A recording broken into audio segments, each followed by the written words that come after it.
Year bag നേരിട്ടതിൽ മനം നൊന്ത് ജീവനൊടുക്കിയ എഞ്ചിനീയറിംഗ് വിദ്യാർത്ഥി മിച്ചി മാർപ്പുവിന്റെ പോസ്റ്റ്മോർട്ടം ഇന്ന് നടക്കും. കോതമംഗലം MA എഞ്ചിനീയറിംഗ് കോളേജിൽ ബിടെക് വിദ്യാർത്ഥിയായിരുന്ന അരുണാചൽ പ്രദേശ് സ്വദേശി മിച്ചി ശനിയാഴ്ചയാണ് ജീവനൊടുക്കിയത്. മിച്ചിയുടെ ബന്ധുക്കൾ ഇന്നലെ കോതമംഗലത്തെത്തിയിരുന്നു. ബന്ധുക്കളുടെ മൊഴിയും പോലീസ് ഇന്ന് രേഖപ്പെടുത്തും. മിച്ചിയുടെ മരണത്തിൽ വിദ്യാർത്ഥികൾ കോളേജിൽ കടുത്ത പ്രതിഷേധം ഉയർത്തിയിരുന്നു. അർജുൻ മട്ടന്നൂർ വിവരങ്ങളുമായി ചേരുന്നു. അർജുൻ, വലിയ ദുഃഖകരമായ വാർത്തയാണ് ഉണ്ടായത്. പഠിക്കാനായി കേരളത്തിലേക്ക് എത്തിയതാണ് ആ കുട്ടി. എന്തൊക്കെയാണ് വിശദാംശം?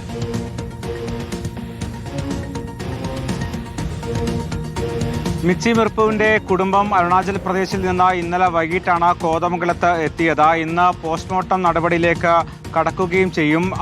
മാത്രവുമല്ല, മിച്ചി മിർപ്പുവിന്റെ കുടുംബത്തിന്റെ മൊഴിയും ഇന്ന് പോലീസ് രേഖപ്പെടുത്തും. വലിയ പ്രതിഷേധമാണ് ഈ മരണവുമായി ബന്ധപ്പെട്ട് കോതമംഗലം MA കോളേജിലെ വിദ്യാർത്ഥികൾ ഉയർത്തുന്നത്. പ്രത്യേകിച്ച് ഈ ക്രെഡിറ്റ് സ്കോറിന്റെ കാര്യത്തിൽ ആനുകൂല്യം നൽകാത്തതിനെ തുടർന്ന്, അല്ലെങ്കിൽ അത് കുറച്ച് നൽകാത്തത് കൊണ്ടാണ് വലിയ തോതിൽ പ്രയാസം അനുഭവിച്ചിരുന്നു. മാത്രവുമല്ല, അതുകൊണ്ടാണ് മിച്ചി മിർപ്പു ആത്മഹത്യ ചെയ്തത് എന്ന് തന്നെയാണ് വിദ്യാർത്ഥികൾ പറയുന്നത്.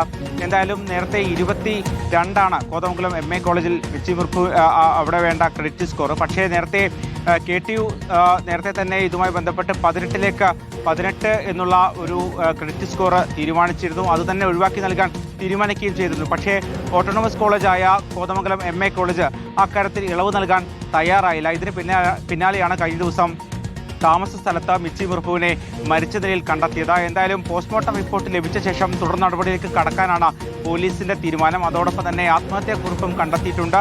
ഹിന്ദിയിലാണ് ഇപ്പോൾ ആത്മഹത്യാക്കുറിപ്പ് എഴുതിയിട്ടുള്ളത്. ആ കുറിപ്പ് വിശദമായി പരിശോധിച്ച് നടപടിയെടുക്കാനും തീരുമാനിച്ചിട്ടുണ്ട്. എന്തായാലും നിലവിൽ ഇതുമായി ബന്ധപ്പെട്ട അസ്വാഭാവിക മരണത്തിന് മാത്രമാണ് പോലീസ് കേസെടുത്തിട്ടുള്ളത്.